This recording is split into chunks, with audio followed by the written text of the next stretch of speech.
बिस्मिल्लाहिर्रहमानिर्रहीम। अस्सलाम वालेकुम class, welcome to Alpine science school system. Hopefully सब बच्चे खैरियत से होंगे। मेरी दुआ है अल्लाह पाक आप सबको अपनी हिफ्ज़ व अमान में रखे। अच्छा जी, 7th हमारे पास क्लास है, ठीक है। सब्जेक्ट उनका साइंस है।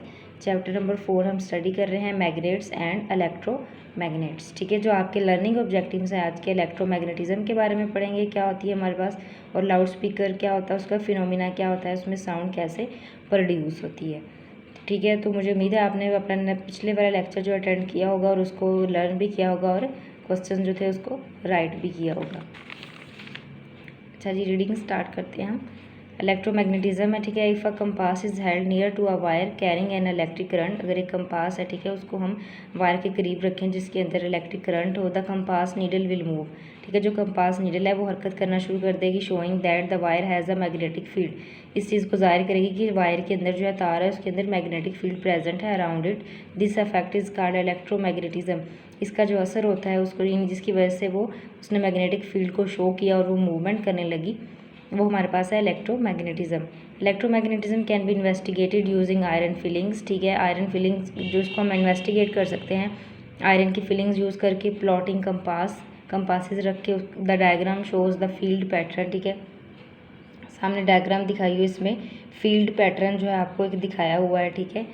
उसके बाद है जी कास्ड बाय करंट, जो करंट की वजह से हुआ है। Flowing in a wire, wire के अंदर जो फ्लो कर रहा है current. It consist of current flow it consist of concentric circles, ठीक है। उसके जो हैं कंसेंट्रिक सर्कल्स हैं, कंसेंट्रिक सर्कल्स, ठीक है। Circles with the same centre, ठीक है, यानी सेम जो सेंटर है उसके जो सर्कल्स बनेंगे अराउंड द वायर, वायर के गिर्द। The direction of the field is clockwise, यानी क्लॉकवाइज, ठीक है। हमारे पास जो है इस तरह जो डायरेक्शन होती है क्लॉकवाइज होती है, ठीक है। फिर जब मैंने वो ऑपोजिट में आने लग जाए तो फिर उसको हम एंटी क्लॉकवाइज बोलते हैं। And when viewed in the direction of the current, ठीक है, positive to negative, if the current is reverse, जब करंट को हम रिवर्स कर देंगे, then the magnetic field also reverse, तो मैग्नेटिक फील्ड भी रिवर्स हो जाएगा। The field is strongest close to the wire, जाहिर सी बात है जहाँ वायर है जिसमें करंट है वहाँ पे फील्ड जो होगा वो स्ट्रॉन्गेस्ट होगा। And gets much weaker as you move further away, और जैसे ही आप उससे दूर होते जाएंगे उस पर जो है कम होता जाएगा, यानी कम स्ट्रॉन्ग होता जाएगा। If the size of the current is increase, अगर हम साइज जो है करंट का इंक्रीज कर दें, then the magnetic field gets stronger, तो मैग्नेटिक फील्ड भी हमारे पास क्या हो जाएगा, स्ट्रॉन्ग हो जाएगा।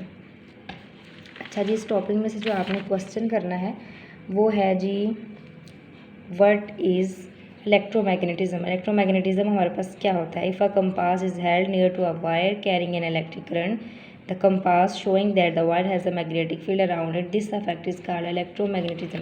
नोट्स में मैंने आपको इसका आंसर बता दिया, आपकी बुक में भी बता देती हूँ, ठीक है। यहाँ से स्टार्ट से लेकर यहाँ तक आपने इसका आंसर करना है।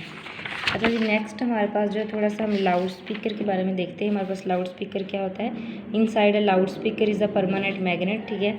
जो लाउड स्पीकर होता है उसके अंदर जो है परमानेंट मैग्नेट होता है, शेप्ड लाइक अ सिलेंडर, उसकी शेप सिलेंडर की तरह की होती है।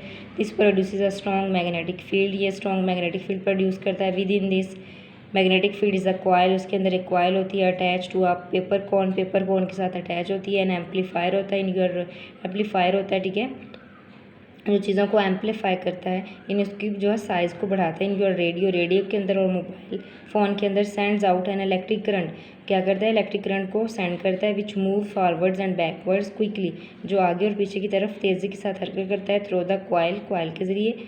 The coil pushes and pulls the permanent magnet, coil जो है वो पुश करती है परमानेंट मैग्नेट को हमारे पास, ठीक है। Making the coil move in and out,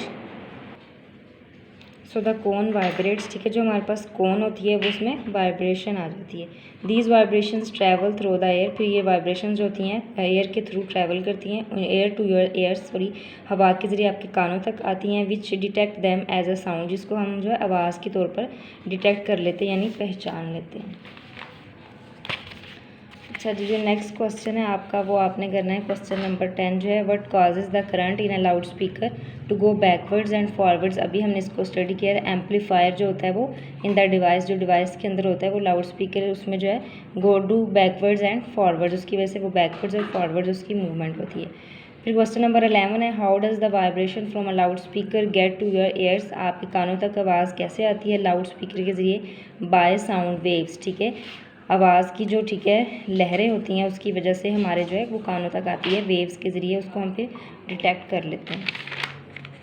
अच्छा जी, क्वेश्चन नंबर 9, 10, 11 जो है ये आपकी होम असाइनमेंट है, ठीक है।